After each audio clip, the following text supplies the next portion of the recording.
A parent never gets tired of a child thanking them and telling them how much they love him, how much they appreciate them. You'll never hear a parent complain about a child who calls them all the time just to tell them how much he loves them and how much he thanks them for everything that this parent has given him in his entire life. You'll never hear a parent complain about that. And it's the same thing for Hashem. Hashem never gets tired of hearing from his children, telling him how much we appreciate him, how much we thank him.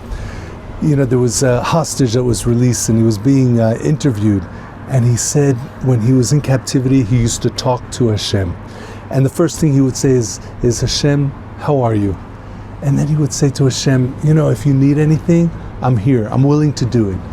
And then he would thank Hashem for everything that he has in his life. And finally, in order to thank Hashem even more, he would ask Hashem that please free me so I can just be together with my family and I can thank you and I can appreciate everything even more. I can appreciate you even more for everything that you're doing for me.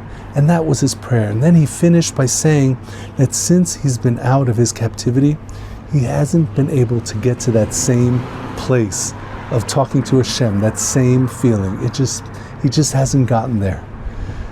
And the thing that we need to learn is that we have a tremendous koach of tefillah. It says in this week's parsha that Noach was blamed for not reaching out to the people that he was living with to tell them that look, you have to change your ways. HaKadosh Baruch Hu is bringing a flood and he's going to destroy the world and we have to change our ways. Instead, he just built this ark and this big boat, and everyone who he talked about it, but people would come, and if they would see the boat and they would see what was going on, and maybe they would ask questions and whatever, maybe they would change their ways, but nobody did.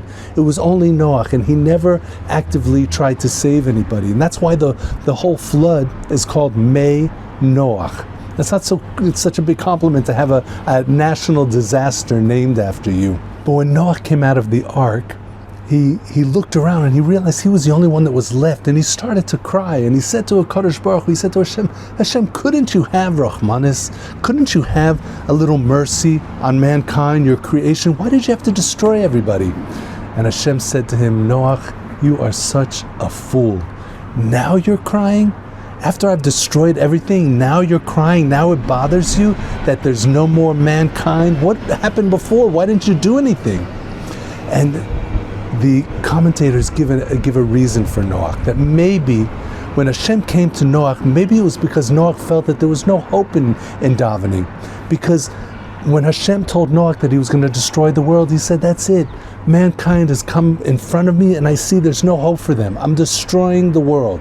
So Noach felt that, well, why should I daven? HaKadosh Baruch Hu decided, and there's no hope for anybody anymore.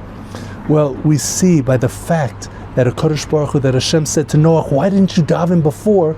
We see that even when a situation seems hopeless, it seems that there's no way to get out of it, there's still the power of tefillah. There's still the power of davening.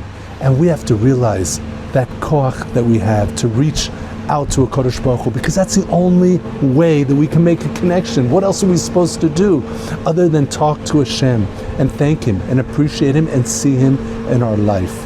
Have an amazing Shabbos.